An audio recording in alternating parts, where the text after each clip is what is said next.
자, 이 둘째 시간에는 여기 한 무제의 서륙과 그 흉노 그리고 비단길에 대해서 말씀을 좀 드리겠는데요.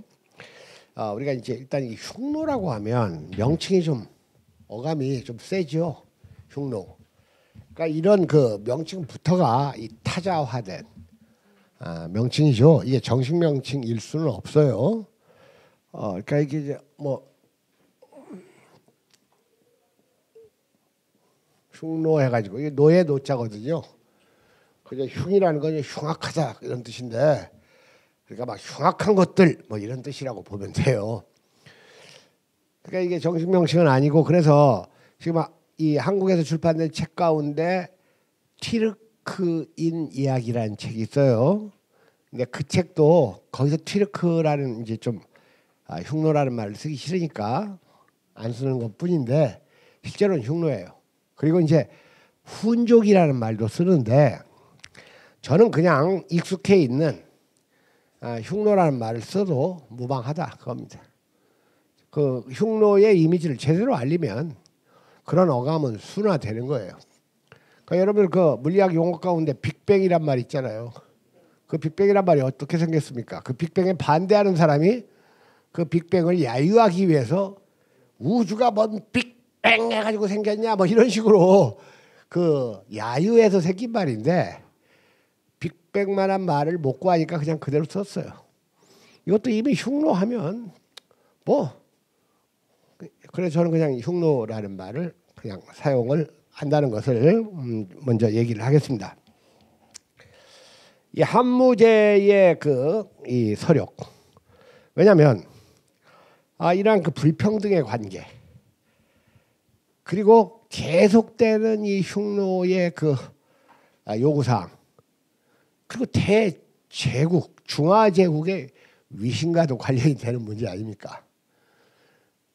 그러니까 이제 이것이 그 한무제 때에 들어서 서력전으로 구체화되는데, 일단 여러분들 한무제하면 지금 그 연대가 BC 141년부터 BC 87년까지 54년간 제위를 했어요.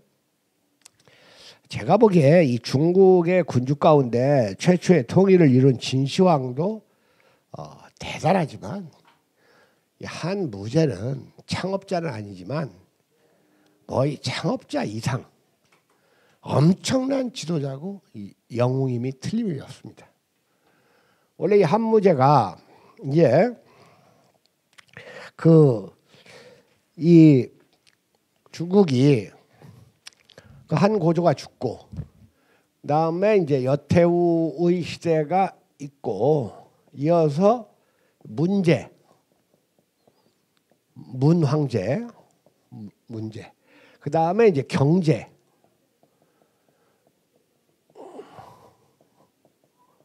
경제로 이어져요. 그런데 이 기간을 이제 문경 체제라고 합니다.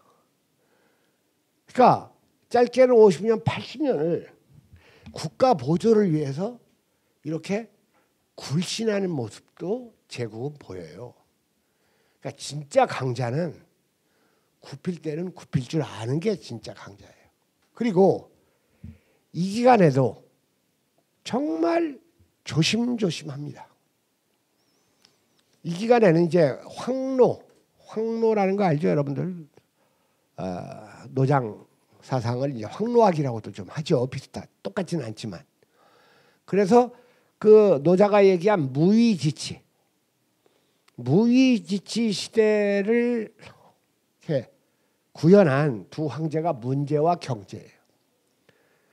그러니까 이 기간을 이제 중국 역사에서는 칭찬하려고 문정지치의 시대다 해가지고 좋게 얘기를 하는데, 사실은 대단히 몸을 사리면서 내실을 철저히 기했던 시대입니다. 그러니까 긍정적 시대는 맞아요.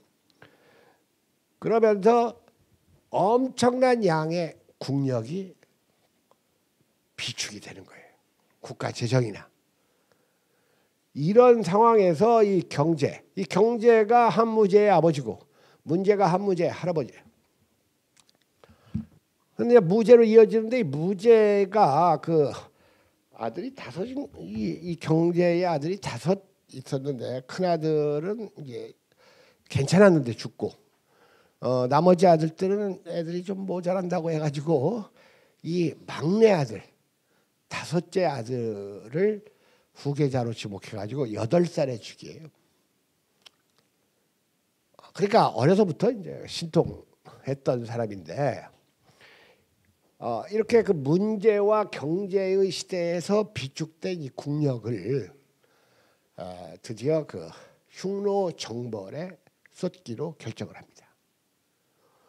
그래서 얻어낸 결과가 바로 여기 비단길이에요. 실크로드. 비단길을 얻어내게 됨으로써 비단길 아래에 신장 티베트 지역까지가 오늘날 중국의 영토로 확보되는 계기가 된 거예요. 한무제는 또 우리 역사에서는 좀 부정적으로 인식되죠. 왜냐하면 여기다가도 한 사고를 설치했지만 이쪽 고조선도 한나라가 보기에는 고조선이나 흉노나 같은 편인 거예요. 실제로 연대가 이루어졌었죠.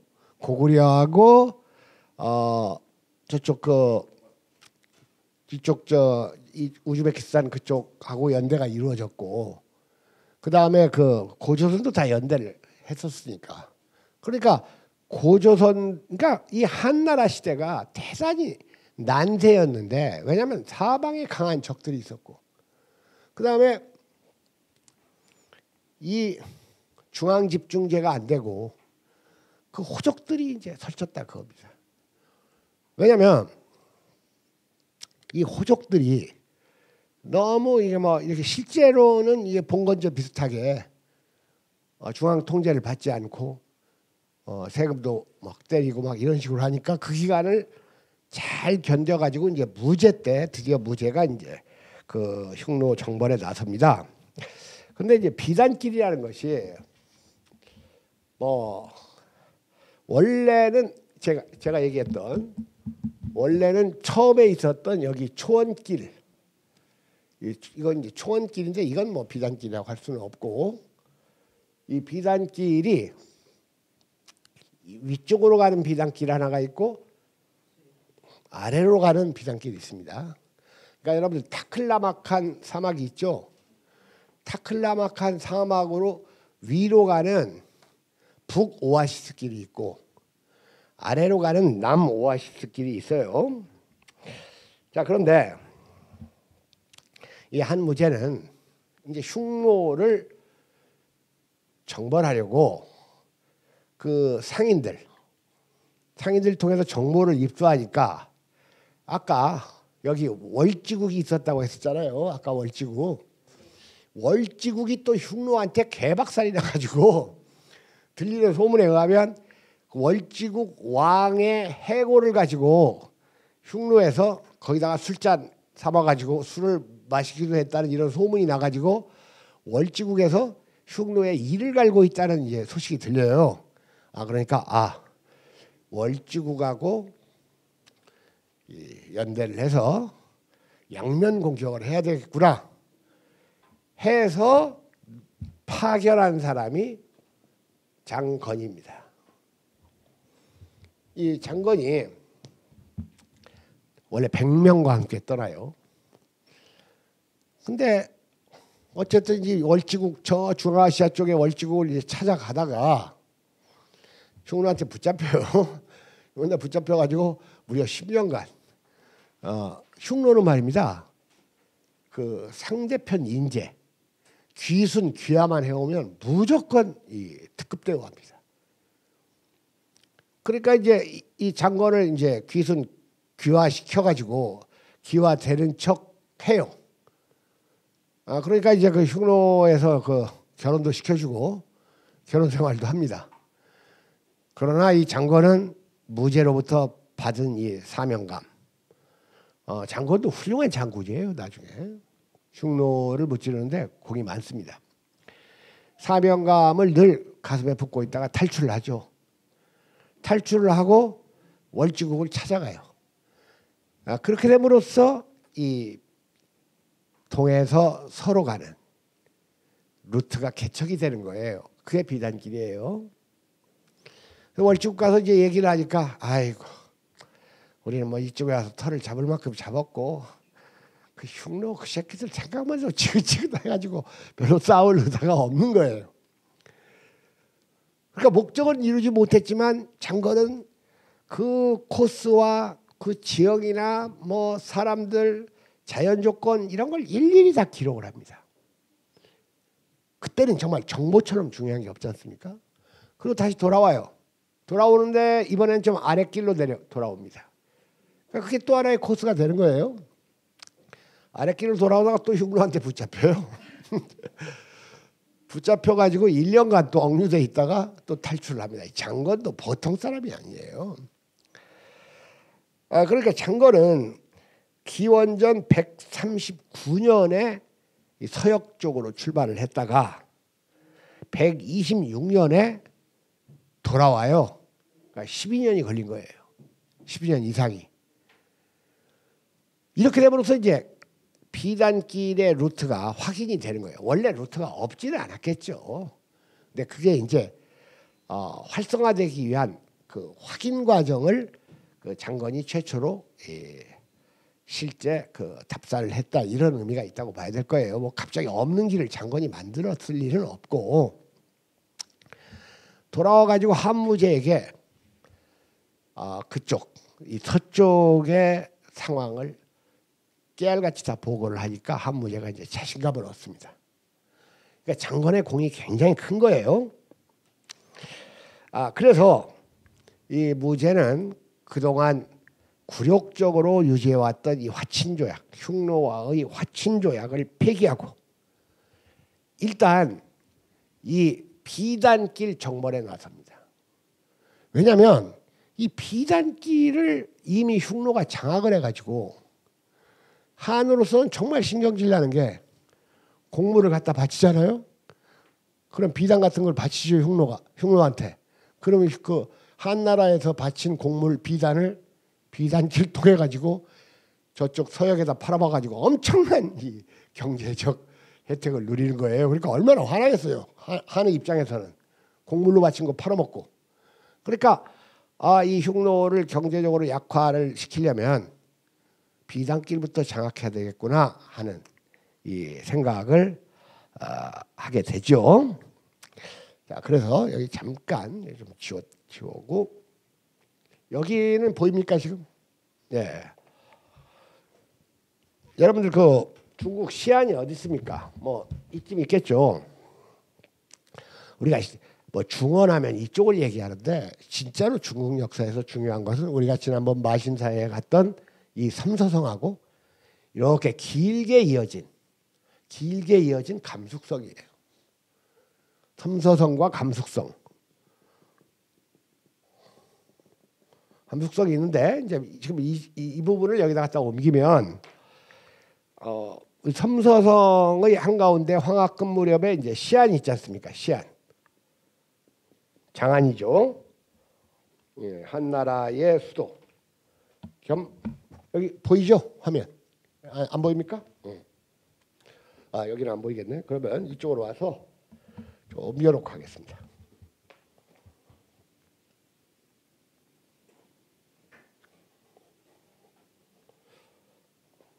여기 시안이 있다고 하면 그 시안에서 올라가면 여기 란저우 뭐 난주라고 얘기되는 이 란저우 대학의 그 비단길 그 연구소가 있어요. 란저우가 있습니다. 란저우가 있고 란저우 위에 여러분들이 무위죠.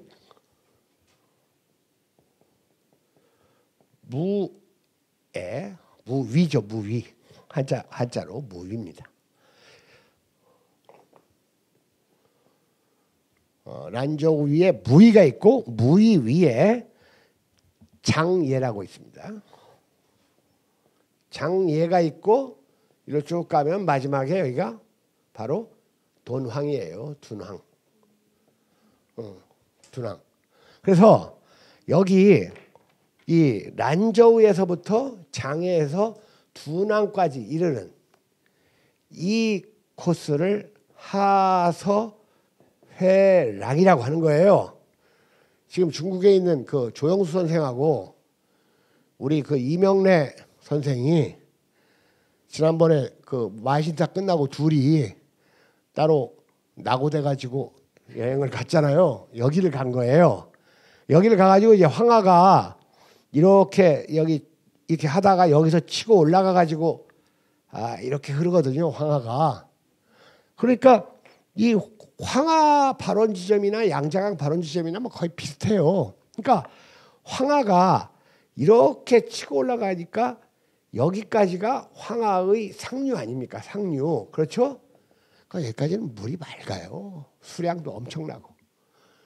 그러다가 황하 제1협곡에서 황하 그 흙탕물을 휘몰아치면서 누런 황토물로 변합니다. 한 바퀴를 휘몰아치면서 누런 황토물로 변하고 조금 더 가면 호구 폭포라고 나타나는데 완전히 흙탕물 폭포가 그냥 거대합니다. 그래서 이제 흙탕물을 따라서 내려가다 보면 사마천의 고향까지 이제 이르게 되는 거예요. 산서성. 그러니까 이런데 여행은 좀 험하고 어려워서 다수가 갈 수는 없고 한 10명, 한 15명만 조직해가지고 여기 이 비단길 코스하고 황하, 상중륙, 호구폭포까지 흙탕물까지 이렇게 보고 오면 이제 황하를 제대로 보는데 제가 어저께 그 이명래 선생 만났거든요. 그저께. 조영수 선생은 이명래 선생하고 같이 간 것을 한 50% 후회하는 그런 입장을 좀 보이지 않았나 싶은데 이명래 선생은 나는 이번 여행 기회를 이렇게 제공해 준 조영수 선생한테 너무 감사하대. 왜냐하면 여러분 이 부분 자연을 보면 이거 황당해요. 우리가 평소에 생각하는 자연이 아니에요. 그랜드 캐년 비교가 안 돼요. 완전히 그냥 막 황막하고 광막하고 그냥 생야생적인 자연이 펼쳐집니다. 우리가 지금까지 못 보던 자연. 이게 어마어마한 곳입니다. 나중에 이제 소수정예를 한번 조직을 해가지고 이렇게 한번 좀 공부를 더 하고 한번 여기를 한번 다녀볼까 하는 생각이 있어요. 자, 일단 이 비단길이고 이게 이제 이 아래가 기련산맥이고 여러분 기련산 들어봤죠? 기련산. 그 기련산이 그 곽거병이 완전히 흉노를 몰아낸 지역이고 여러분들 혹시 사진 중에 이 말이 흉노를 이렇게 막 밟고 있는 그 사진 본 적 있어요? 막 흉노를 막 깔아 뭉개고 있는 말이 그게 이제 곽거병 묘에 있는 이 곽거병이 18살에서부터 24살 때까지 흉노를 정벌합니다. 그 어린 나이에 흉노 전사자의 한 반쯤은 곽거병한테 당해요. 나중에 몽골 넘어까지 그냥 흉노 쫓아갔다가 이제 푸도병 비슷한 게 걸려가지고 이 병사를 했는데 24살의 나이에 그 정승급의 우대를 받았어요. 한무제한테. 전쟁의 신입니다. 곽거병. 자, 그래서 이 한나라의 위청과 곽거병 그리고 이광 등의 맹활약으로 흉노를 쫓아내버립니다. 그래서 반쯤은 이쪽으로 가고 반쯤은 저 바이칼 쪽으로 몰아내버려요. 방금 얘기했던 3명의 장군 가운데 위청이 곽거병의 삼촌이에요. 그러니까 곽거병이 위청의 조카입니다. 그리고 이광은 대단히 훌륭한 장군인데 이 사람 나중에 자살해요.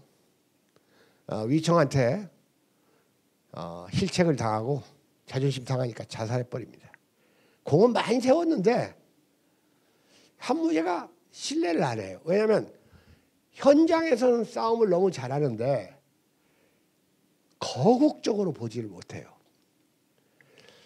그런 게 있어가지고 아무튼 이 세 장군 등의 맹활약으로 이 흉노와 그 한 사이에 11차례에 걸친 대전투를 치른 후에 일단 흉노를 와해시키는데 성공을 하고 이 비단길을 확보합니다. 제가 왜 지금 여기서 이 생소한 지명을 얘기했는지 좀 기억하고 있으세요? 자, 여기서 무위,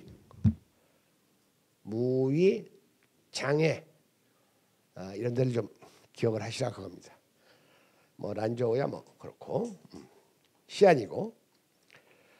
그러니까 이제 두낭을 지나가면 이제 중앙아시아로 어디로 이어지냐면 사마르칸트 들어보셨죠?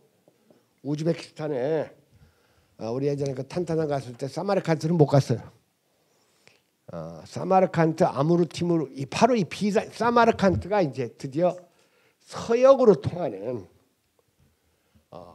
입구죠. 그러니까 우리가 그 고려 신라 향가 중에도 처용가가 있고 고려 가요 중에도 처용가가 있죠. 거기서 이제 처용이 누구냐 해가지고 뭐 서역에서 온 사람이다 뭐 이런 거 배웠죠. 여기서 온 거예요. 여기. 사마르칸트에서. 그러니까 여러분들 이 사마르칸트에 가면 벽화가 있잖아요. 지난번에 그 문재인 대통령이 갔지 않습니까? 그래 그 벽화에 그 고구려 사신 그림이 깃털한 그거 보면서 이 고구려와 이쪽과의 그 연대가 이제 이루어졌고 고구려 벽화에도 여기 서역 사람들 그림이 나와요. 그러니까 우리가 그 고구려 시대 까마득히 먼 시대 같지만 할 거 다 하면서 살았어요. 그때 사람들도. 다만 좀 시간이 좀 오래 걸렸을 뿐이죠. 자, 그런데 이제 자 여기까지가 한무제의 서력과 흉노라고 할 수가 있습니다.